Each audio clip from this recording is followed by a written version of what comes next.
하나님 말씀 구약 성경 창세기 37장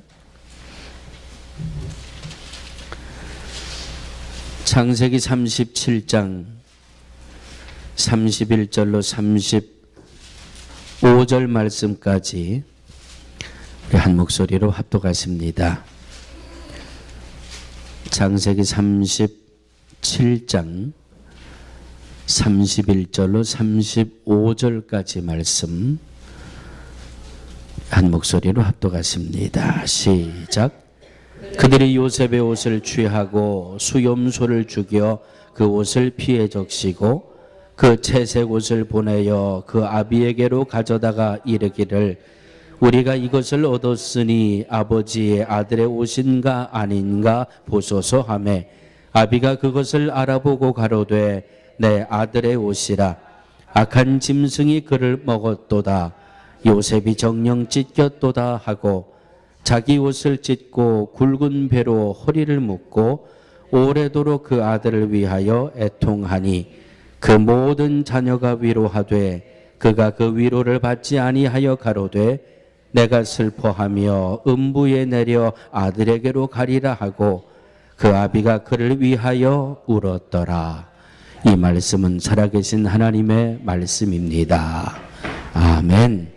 감사하신 아버지 하나님, 부족한 종을 세우셨사오니 하나님께서 힘주시고 능력의 두루마기로 입혀주셔서 준비한 말씀을 잘 증거할 수 있도록 은혜 주시옵소서.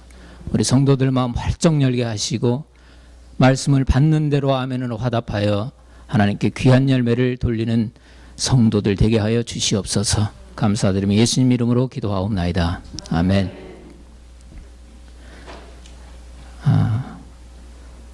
지난주에 주보에 제가 오늘 설교 그 순서가 안 나와 있어서 절기 때문에 우리 안 목사님이 하시나 보다 이렇게 안심을 하고 있었는데 수요일 날 저녁 때쯤에 연락을 주셨어요. 깜빡 잊어버리시고 주보에 못 냈노라고.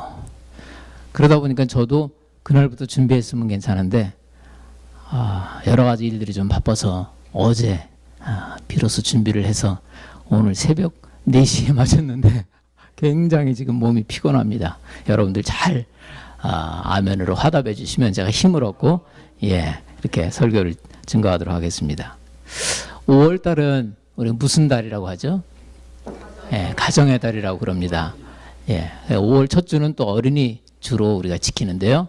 가정의 달이라고 하면은 왜 5월 달을 했을까 생각을 해보니까 5월 달은 봄이 완숙한 그런 달인 것 같아요.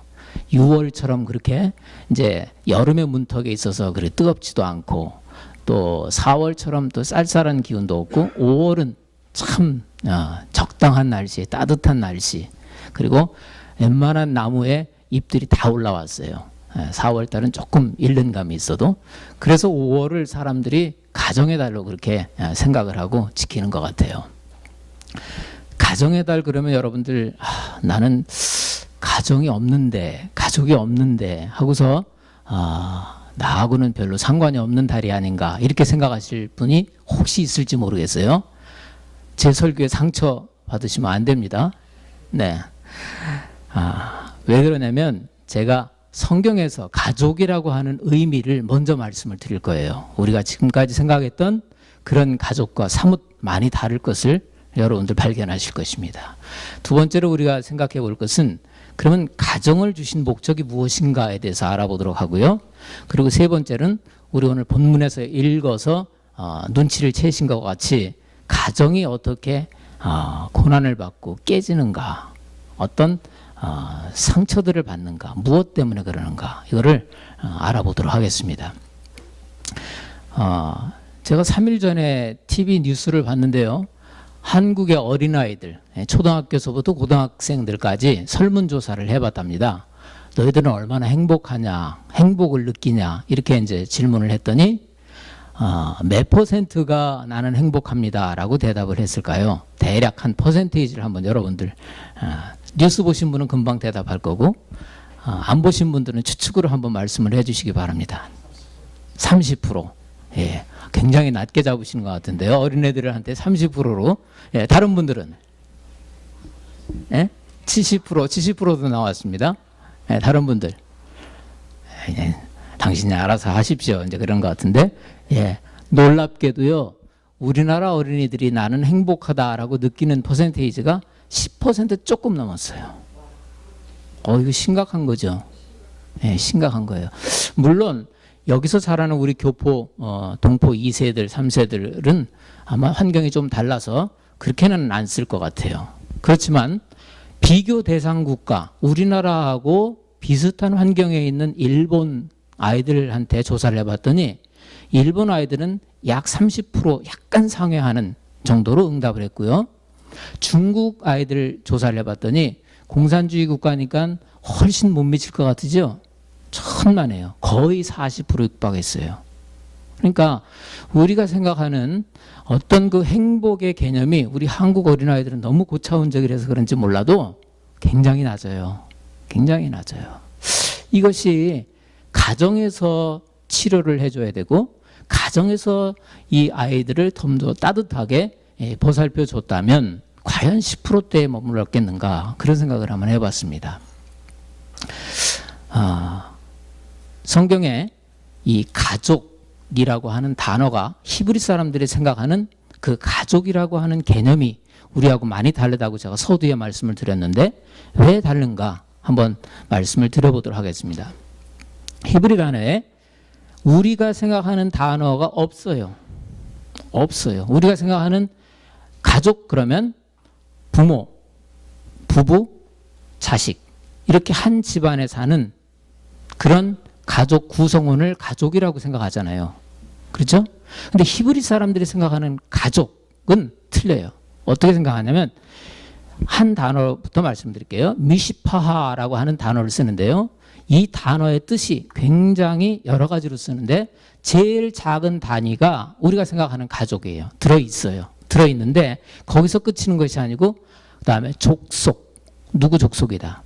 지파, 그 다음에 민족까지 아우르는 말이에요. 더 나아가서는요. 동물과 무생물의 종류라고 할 때에도 이 단어를 쓰고 있어요. 그러니까 우리가 생각하는 그런 개념이 아니죠. 굉장히 다양하게 쓰고 있단 말이에요. 두 번째로 좀 비슷한 그런 그 단어가 여러분들 잘 아는 여러분들 베들레헴 그러면 베트가 집이라는 뜻이거든요. 그 집이라는 것이 조금 가까워요.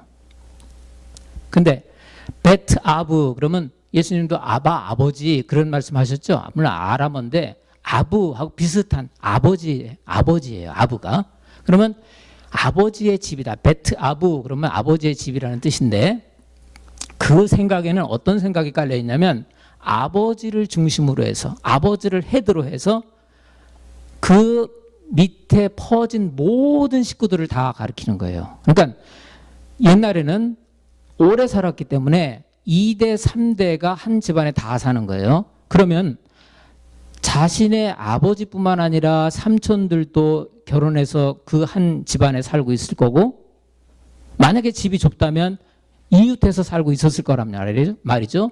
이 모든 것을 아울러서 이 사람들은 가족으로 생각을 한 거예요. 그러니까 아주 가까운 친척까지도 포함시켰다는 거예요. 가족의 개념 속에. 또 하나 바이트라고 하는 단어를 쓰는데요. 이것은 우리말로 번역하면 우리 권속이라는 말 옛날 사람들 자주 썼죠. 권속, 우리 식솔들이다. 그러니까 한 집에서 밥 먹는 사람들 모두를 지칭하는 거예요. 그럼 거기에는 누구까지 들어가겠습니까? 그 집에서 일하는 종들, 또 나그네들 다 포함시킨 거예요. 그러니까 히브리 사람들이 생각하는 가족의 개념은 우리가 생각하는 것보다 훨씬 넓다, 크다 이거예요. 그러니까 우리가 나는 지금 어떻게 해서 혼자 살게 됐는데 나는 가족이 없는데 이렇게 생각하는 것은 적어도 우리 크리스찬의 생각하고는 성경의 생각하고는 안 맞는 거예요. 네. 자, 그러면 왜 이런 생각을 했을까? 궁금하지 않으십니까? 왜 이런 생각을 했을까? 히브리인들은 우리하고 뭐가 달라서 이런 생각을 했을까? 이 역사를 살펴보면 이해가 가요. 첫째는 산업과 관련이 있습니다. 산업과 관련이 있어요. 왜 그러냐? 하나님은 아브라함을 통해서 큰 민족을 이루어 주실 것이라고 하는 약속을 주시면서 동시에 땅을 기업으로 주신다고 얘기를 하셨어요. 땅을. 약속의 땅 가나안으로 이제 후손들을 많이 이제 거기 정착시키는 거죠. 그러면서 땅을 분배시켜줘요. 분배시켜주기 때문에 이 사람들 생각은 땅이라는 것은 하나님이 자기들에게 부여해 준 것 이렇게 생각을 했지, 지금 우리의 개념처럼 팔고 사고 하는 그런 개념으로 절대 생각을 안 했어요. 그래 이스라엘 사람들끼리는 팔고 사는 게 안 되는 거예요. 원칙적으로. 땅은. 그러면 옛날에는 농경사회였었기 때문에 땅을 중심으로 해서 모든 산업이 이루어집니다. 그렇죠. 그러니까 헤드가 있으면 그 헤드가 살아있는 한 그 헤드에 소속된 모든 땅에서 일하는 사람들이 가족인 거예요. 아시겠죠? 그러면 이것이 나하고는 무슨 상관이 있느냐? 오늘날 우리하고는 무슨 관련이 있느냐? 있습니다. 우리가 가족이라고 내 형제, 내 부모, 내 자식만 생각해서는 안 된다는 거예요. 우리가 일하는 일터, 우리가 일하는 회사, 이 모두 한 울타리 안에서 일하는 사람을 가족과 같이 생각해야 된다는 거죠. 그렇죠? 이런 생각이 믿지 않는 사람들에게도 벌써 있었어요. 그래서 우리 한국에서는 자기 직장에서 자기 회사에서 일하는 사람들 식구라고 이렇게 얘기하고 그러잖아요. 예, 이 성경적인 개념이 들어가 있었던 겁니다. 은연중에. 예. 자, 두 번째 이유는 신앙과 관련이 있어요. 신앙과. 왜냐하면 신앙은요 개별적인 것이기도 하지만 신앙은 단체적인 거예요. 우리가 신앙을 생각할 때 신앙은 나 혼자 신앙만 지키면 되지 무슨 뭐 남의 신앙까지 내가 간섭할 이유가 뭐가 있나 이렇게 생각하기 딱 쉬워요. 특히 개인주의 사회에서는. 근데 성경은 그걸 원치 않고 있어요. 신앙은 개인적인과 동시에 공동체적인 거예요. 공동체적인 거예요. 그러면 왜 그런 생각을 했겠나? 한번 찾아보겠습니다. 제가 그랬죠. 굉장히 준비한 시간이 부족하기 때문에 우리 성경을 같이 찾아도 봐야 돼요. 자, 창세기 35장 2절.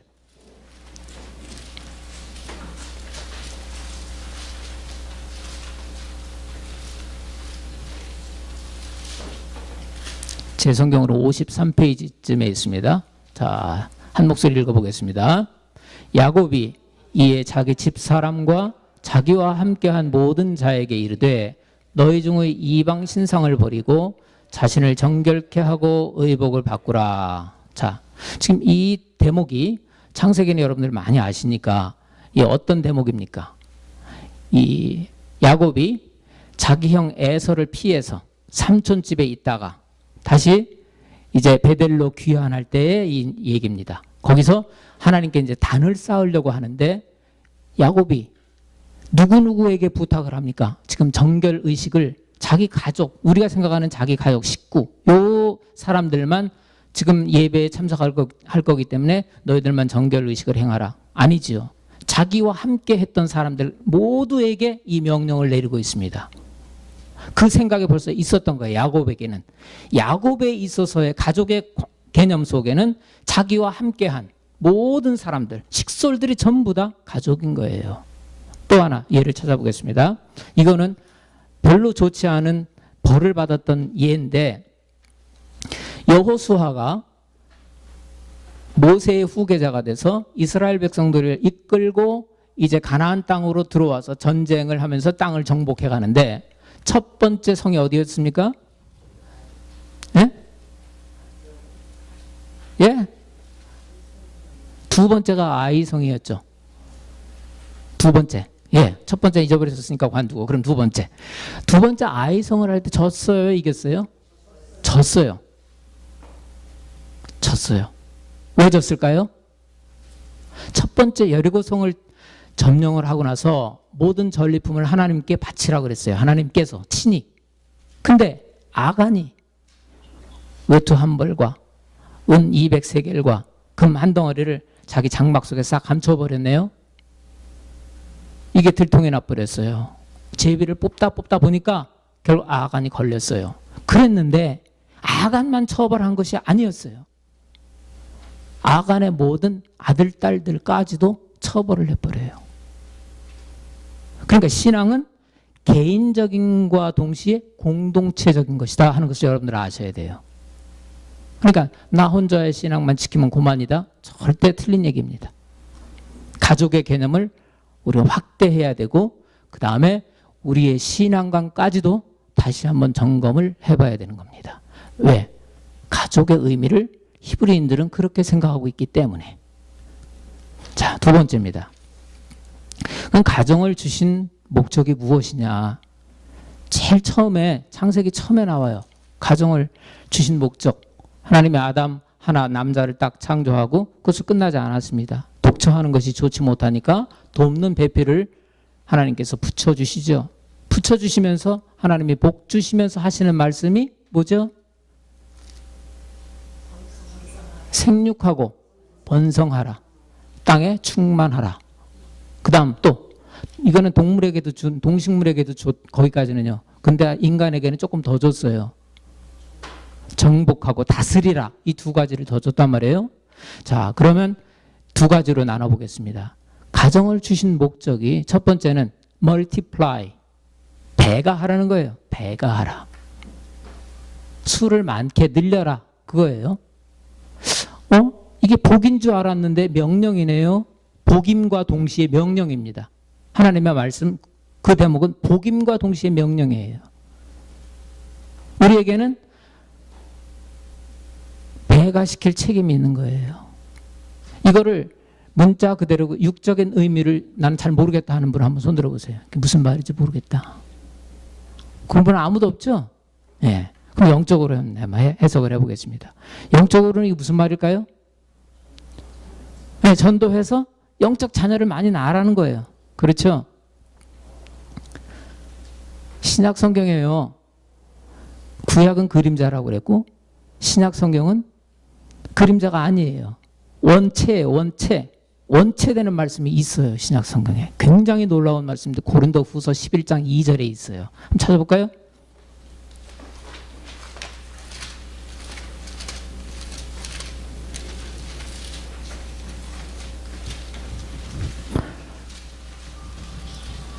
고린도후서 11장 2절. 오늘 297페이지 정도에 있습니다. 굉장히 중요한 말씀이기 때문에 함께 찾아서 같이 읽겠습니다. 시작. 내가 하나님의 열심으로 너희를 위하여 열심 내노니 내가 너희를 정결한 처녀로 한 남편인 그리스도께 드리려고 중매함이로다. 굉장히 놀라운 말씀이 여기 있어요. 굉장히 놀라운 말씀이. 그냥 구약에서만 이렇게 얘기하는 것이 아니라 신약에서 영적으로 이 구약에 있는 말씀을 해석하라고 벌써 이렇게 나오는 거 보세요. 얼마나 놀라운지 몰라요. 자, 우리는 남자 여자 상관없이 그리스도의 뭐다? 신부가 되는 거예요. 신부가. 그러니까 첫 번째 원리는 육적인 우리 사랑을 나눠야 자녀들이 낳잖아요. 그렇죠? 잘 모르시는 분은 없죠? 자, 영적인 원리가 마찬가지라는 거예요. 예수님을 나의 신랑으로 생각하고 예수님을 그렇게 사모하고 해야 영적인 자녀가 나올 수 있다는 거예요. 그러니까 예수님을 너무 어렵게만 생각하고 나의 죄만 대신 담당하시는 분으로만 생각하지 마시고 이제는 예수님을 신랑으로 사모하시라는 거예요. 신랑으로. 그렇죠? 솔로몬이 술람미 여인을 사랑하듯이 아가서에 우리는 예수님을 그렇게 사모해야 된다는 거죠. 예. 그러니까 우리가 하나님을 생각할 때에 무서운 하나님으로만 생각해서는 안 되듯이 예수님을 생각할 때에 나의 죄를 대속하신 분으로만 생각하지 마시고 우리들의 신랑 되신 분으로 생각하시라는 거예요. 그래야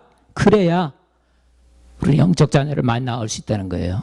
그러면 나뿐만 아니라 지금 사도 바울이 고린도 교회 사람들에게 이렇게 얘기한 것처럼 우리도 전도하는 대상에게 예수 그리스도를 신랑으로 중매를 시켜줘야 되는 거예요. 중매. 예, 중매.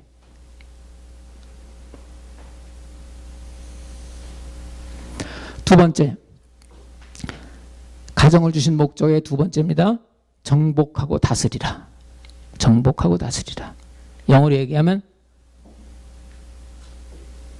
subdue라는 말 여러분 아시죠? 청년들 subdue 하고 master 이 두 가지 단어로 영어 성경에는 기록하고 있는데요. 모든 생물들을 인간에게 다스리라고 얘기를 하셨어요. 모든 생물들을.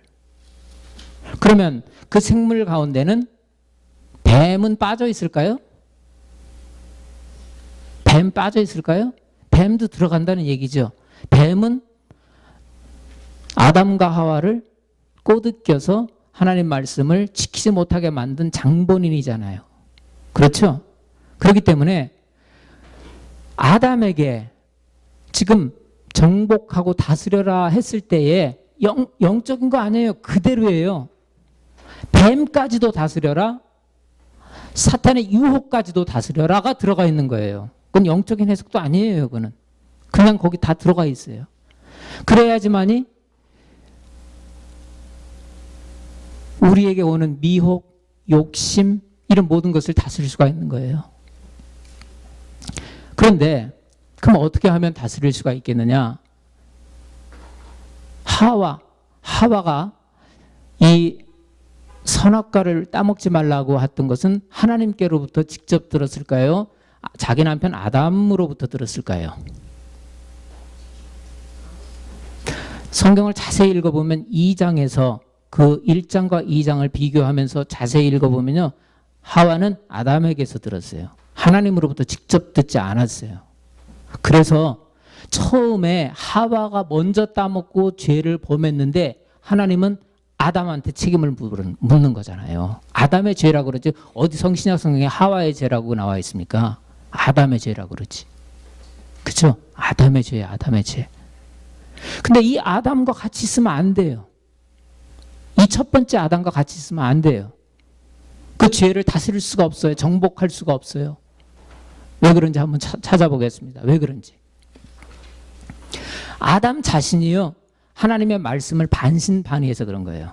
아담 자신이 하나님의 그때 그 말씀을 정말 100% 온전하게 믿었더라면 같이 있었던 하와가 선악과를 따먹을 때에 말렸을 거예요. 단호하지 못하게 했었을 거예요. 성경에는 분명히 같이 있었다고 나와요. 그때의 장면 속에.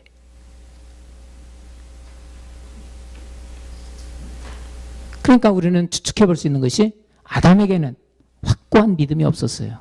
완전한 믿음이 없었어요. 두 번째는요, 아담에게는 자기가 지금 바로 보필 배우자 된 하와를 말씀으로 가르쳐야 될 책임이 있는 사람이에요. 근데 그걸 하지는 않는 거예요. 그걸 못한 거예요. 그냥 흘려서 전달을 했을 뿐이지 그렇게 양육의 책임이 없어요.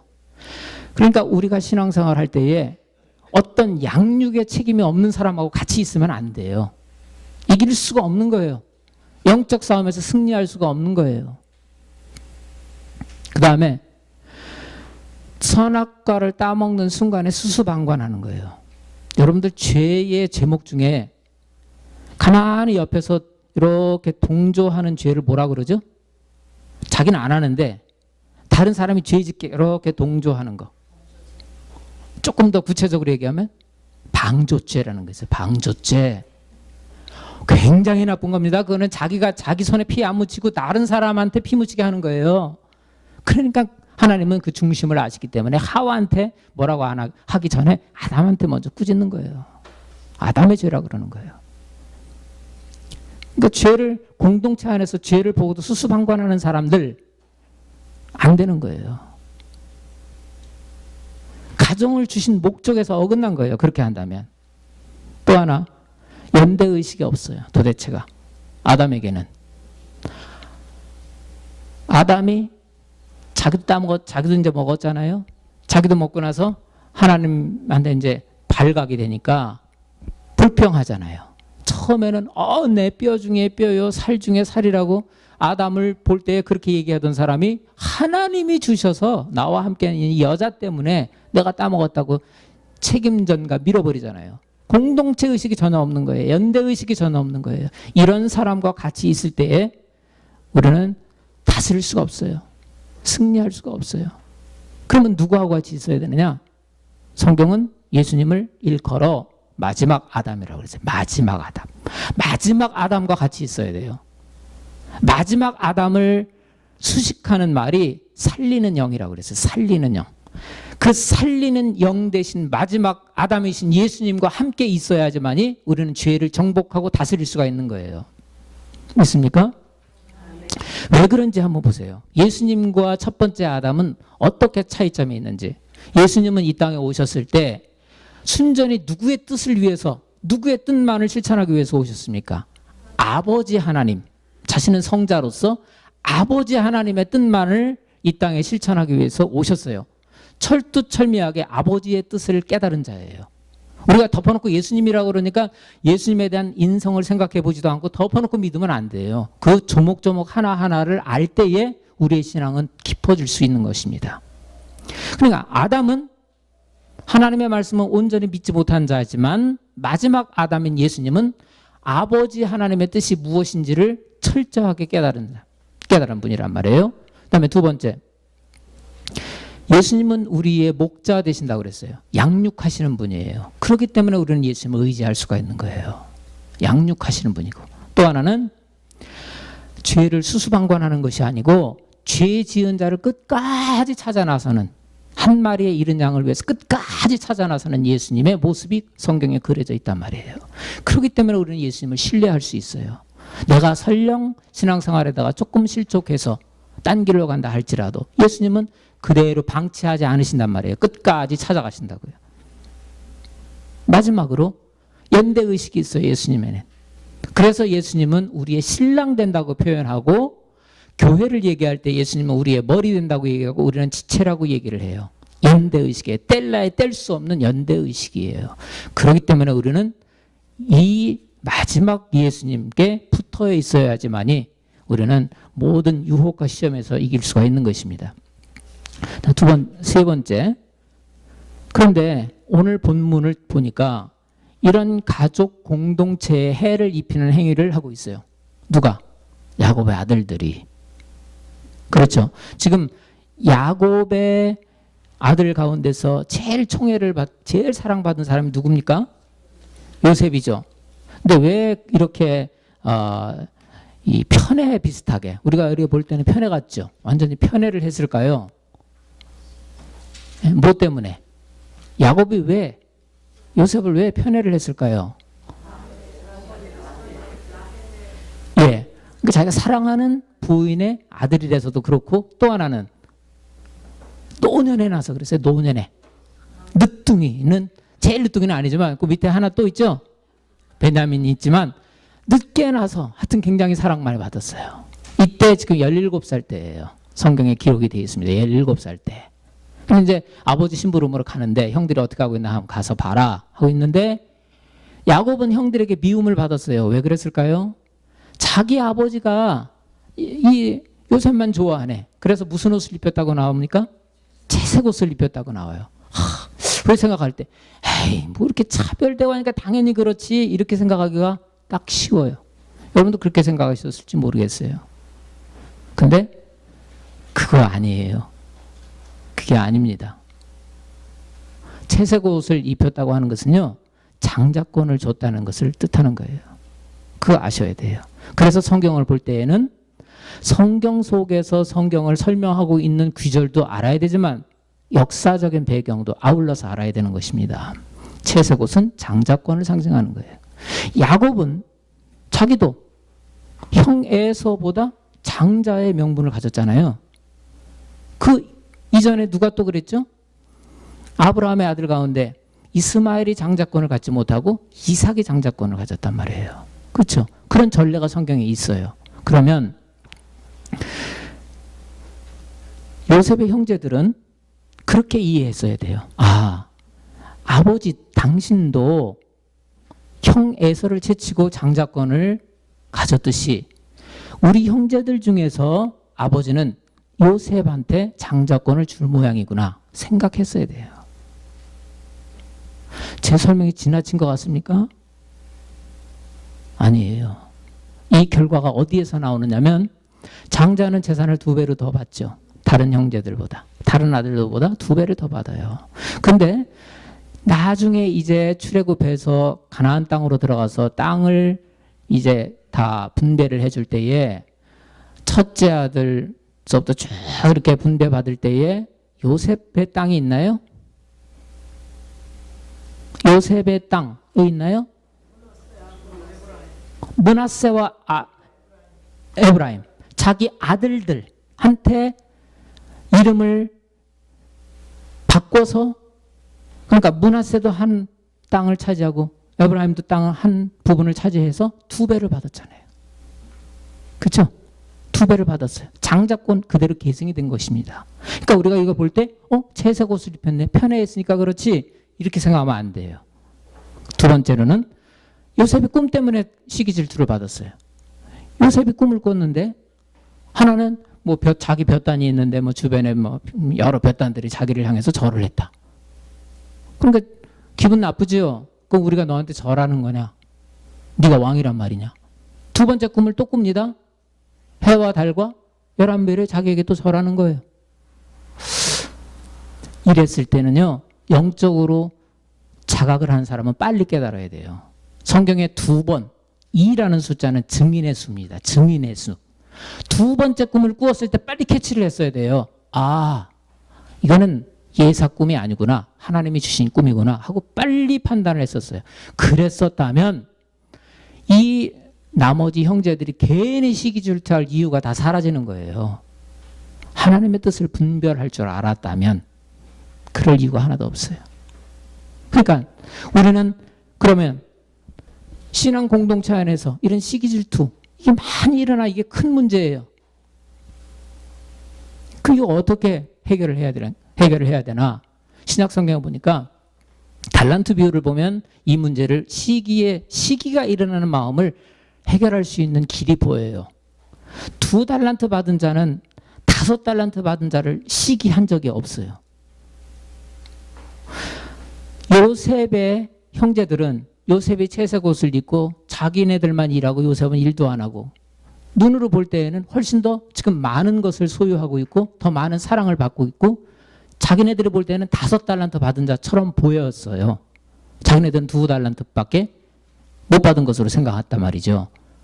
근데 2달란트 받은 자의 초점은 어디에 가 있었냐면 5달란트 받은 사람한테 가 있는 것이 아니고, 어떻게 하든지 이것을 통해서 이문을 남겨서, 장사를 해서 이문을 남겨가지고 하나님의 일을 했다는 거죠. 열심히 해서 이문을 남기는데 자기의 생의 목적이 있는 것을 알았단 말이에요. 또 하나, 은사는 다 달라요. 하나님의 은사를 다 각양각색으로 여러분들에게 주셨단 말이에요. 그런데 왜 남의 떡만 커 보입니까? 여기서 문제가 생기는 거예요. 왜 남만 잘 살아 보이고, 왜 저 사람만 똑똑하고, 왜 저 사람만 지혜가 많고, 왜 저 사람만 더 건강하고, 왜 저 사람은 나보다 훨씬 더 예쁘고? 자기가 지금 받은 달란트가 무언가를 지금 망각하고 있는 거예요. 그 초점을 놓쳤기 때문에 불평이 생기는 거예요. 시기가 생기는 거예요. 자, 우리 마음속에 그러면 시기가 전혀 안 일어나야 됩니까? 그건 아니에요. 거룩한 시기는 일어나야 돼요. 거룩한 시기. 성경에 그 예가 있습니까? 있어요. 어디에 있느냐? 마게도니아 교인들은 가난했어요. 가난했음에도 불구하고 자기네들이 예루살렘 교인들 덕택에 신앙을 갖게 됐다고 해서 예루살렘에 못 사는 교인들을 위해서 자기네들도 가난하지만 연보를 떼서 헌금으로 보냈어요. 이것을 사도 바울은 로마 교회 교인들에게 얘기를 해줘요. 너희들도 거룩한 시기심을 좀 가져라 이거예요. 또 고린도 교회에도 얘기를 해요. 이렇게 이런 얘기를 들려줌으로 해서 거룩한 시기심이 발동하도록 그렇게 만들었습니다. 저도요, 얼마 전에, 저 이제 음악 전공 안 하신 거 여러분들 다 아시잖아요. 제가 받은 달란트로 그냥 하는 겁니다. 하는 건데, 언제 제가 거룩한 시기심이 생겼는지 아십니까? 저는 김명수 권사님 피아노 치는 거 보고 절대 시기심 안 가져요. 왜? 전혀 다른 거니까. 그리고 제가 할 수가 없으니까 그렇게. 근데 변 목사님 때문에 제가 거룩한 시기심이 한번 생겼어요. 변 목사님 댁에 갔더니 스페니시 노래로 그 선교지에 있는 사람들에게 좀 이렇게 녹음을 해서 우리 했으면 좋겠다 해가지고 이제 같이 참여를 했는데요. 변 목사님이 거기에 나온 노래를 치시는 거예요. 얼마나 제가 충격받았나 몰라요. 그래서 그 전까지만 해도 저는 그냥 내 파트 그냥 한 손으로만 이렇게 했었어요. 그러면 이제 끝나고 노래 연습해서 이렇게 나오면 되니까. 근데 그 이후로 제가 양손가락으로 연습을 한다는 거 아닙니까 지금. 네. 그래서 여러 곡을 지금 이제 연습했어요. 이런 거룩한 시기심이 있어야 돼요. 거룩한 시기심이. 그거 없이서는 우리는 신앙의 발전이 없어요. 네. 그러니까 누가 나보다 조금 더 잘하는 것 같아서 남들로부터 칭찬을 받는다고 할 때에 우리의 생각 가운데는 거룩한이라고 하는 수식어가 그 앞에 붙어서 나의 발전의 기회로 삼아야지. 왜 시기합니까? 바보같이. 시기의 결과는 하나님의 징벌이 따르는데요. 성경에 약속이 되어 있는데요. 그냥 빨리 바꾸세요. 나한테는 다른 은사가 있다. 이것을 계기로 해서 나는 더 발전하리라. 이렇게 해야 돼요. 그래서 제가 일부러 제가 경험했던 것을 말씀을 드리는 겁니다. 마지막으로 이 가정을 금가게 하는 거. 이 성경 오늘 읽은 본문에는 거짓말이었어요. 거짓말. 두 번째가 그거예요. 첫 번째는 시기심, 두 번째는 거짓말. 어떻게 거짓말을 하죠? 자기네들이 죽였으면 좋겠어요. 어떤 형제는 죽였으면 좋겠어요. 근데 이제 루벤 그래도 장자라고 우리 손으로 죽이면 안 된다고. 그래도 장자 노릇 그때는 했어요. 예. 또 유다도 한 목도 거들었죠. 예. 다른 형제들이 루벤이 잠깐 없는 틈을 타가지고 아버지의 숫 양을 한 마리 잡아가지고 그 채색 옷을 벗겨서 거기다가 피를 묻힌 다음에 그가 자기 아버지한테로 들고 가는 장면이 오늘 본문입니다. 이거 아들 건지 한번 보세요. 그건 맞거든요. 자기가 준 옷이고 피가 묻었으니까 틀림없이 맹수에게 뜯겨서 죽였나 보다. 이렇게 생각한 거죠. 그렇게 생각하고 있었는데 자 보세요. 얼마나 엄청난 이런 죄의 결과인지. 죄 하나를 지었다고 생각을 할지 모르겠지만 거짓 증거를 하고 있잖아요. 10계명의 제9계명을 어기고 있습니다. 그러나 그것을 끝난 게 아니에요. 몇 가지 죄목이 줄줄이 한 죄 때문에 따라와요. 말씀드릴까요? 부모를 공경하지 않았어요. 제5계명 어겼어요. 두 번째, 마음속에 벌써 살인했어요. 살인죄를 졌습니다. 도적질까지 했어요. 제8계명 도적질. 아버지의 것을 도적질했어요. 죽였기. 자기 마음대로 임의대로 썼기 때문에 그 죽였잖아요. 요셉의 그 현상을, 요셉의 상황을 탐냈어요. 마지막 10번째 계명까지도 다 어긴 겁니다. 간음하지 마라 딱 하나 빼고서는 인간에게 준 계명 다 어겼어요. 시기심 하나를 다스리질 못하니까 이 시기심이 발전해가지고 살인죄, 거짓 증거, 부모 공경하지 않는 거 다 줄줄이 엮이는 거예요. 암세포가 무섭다고 하는 게 왜 그렇습니까? 암세포는 영양만 공급하면 그냥 무한적으로 자라는 거예요. 그래서 정상세포를 못 자라게 죽여버리는 거예요. 그러니까 그 정상세포 기능을 못하니까 암 때문에 죽는 거지, 암이 무슨 그 자체가 굉장히 거기 안에서 무슨 굉장한 독소가 나와서 죽이는 거 그거 아니죠? 제가 한번 여쭤볼게요. 맞습니까? 거기서 치명적인 독소가 나와가지고 우리 몸을 죽이는 겁니까? 다른 세포를 정상적으로 활동 못하게 하니까 죽는 거로 저는 알고 있는데 맞습니까? 네. 예, 전문가들이 맞다 그러니까 제가. 예. 이거예요. 이 죄가 점진성이 있어요. 점진성. 그 하나로 끝나는 거 아닙니다. 그러니까 우리에게 죄가 자각이 되면 빨리 회개해서 끊어내세요. 그렇지 않으면 암처럼 퍼져서 살인까지 가는 겁니다. 거짓말의 결론은 하나님의 미움을 받는다고 잠언서 6장 16절에서 19절까지 있고요. 그 다음에 회개치 않으면 멸망한다고 나와 있어요. 시편 5편 6절, 잠언 19장 5절 9절. 나중에 인터넷 보시고 이 말씀이 필요한 분들은 한번 찾아보세요. 성경에 이런 말씀 하나 있는데 이 말씀을 드리고 마치려고 합니다. 이제 아까 그 시기심 거기에 빠진 게 있어서 한 가지만 말씀드릴게요. 잠언서 14장 30절에 이런 말씀이 있어요. 마음의 화평은 육신의 생명이나 시기는 뼈의 썩음이니라. 다시요. 마음의 화평은 육신의 생명이나 시기는 뼈의 썩음이니라. 이것이 의학적으로 증명이 될까요? 안 될까요? 저 얼마 전에 어떤 신문 보니까요. 의학적으로 증명이 되고 있어요. 어떻게? 시기심에 사로잡힌 사람들은 그 시기심 때문에 오는 스트레스로 인해서 어떤 형태의 스트레스든 간에 이 스트레스는 우리 몸에 어떤 영향을 주냐면 여기 나와 있는 대로 옛날에는 스트레스가 궁극적으로 우리에게 어떤 악영향을 주는지 잘 몰랐대요. 그냥 막연하게 스트레스가 만병의 그냥 근원 정도. 그러나 딱 꼬집어서 왜 그렇게 하는지를 잘 몰랐대요. 최근에 밝혀졌는데요. 스트레스는요. 우리 몸의 염증, 이 염증을 억제하는 작용을 억제하는 우리 몸의 메커니즘이 있는데 그것을 활용 못하게 만든대요. 그러니까 쉽게 얘기하면 염증이 생기도록 내버려 두게 만든다는 거예요. 이 스트레스가. 그러니까 뼈를 썩게 한다는 거예요. 뼈를. 틀린 말이 아니죠. 그런데 마음의 화평은 시기심에서 벗어나면 마음의 화평이 찾아오는데 NLT 성경에는 그것이 우리의 생명을 연장한다고 표현이 되어 있어요. 조금 우리가 알아듣기 쉽게.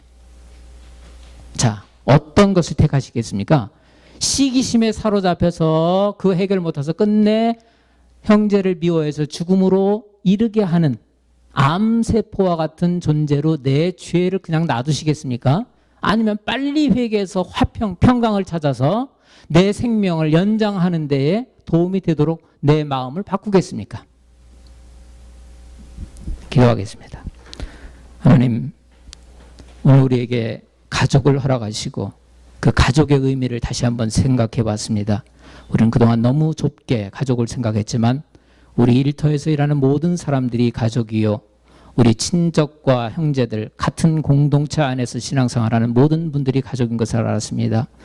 그동안 우리의 시야가 너무 좁았다면 더 넓히게 하여 주시고 또 가정을 주신 목적을 다시 한번 생각해보고 이 가정이 어떻게 서서히 파괴되는가, 그 무서운 죄를 항상 생각나게 하셔서 하나님 말씀에 순종해서 우리 육신까지 복받는 그러한 저희들의 삶의 태도로 변화시켜 주시옵소서. 감사드리며 예수님 이름으로 기도하옵나이다. 아멘.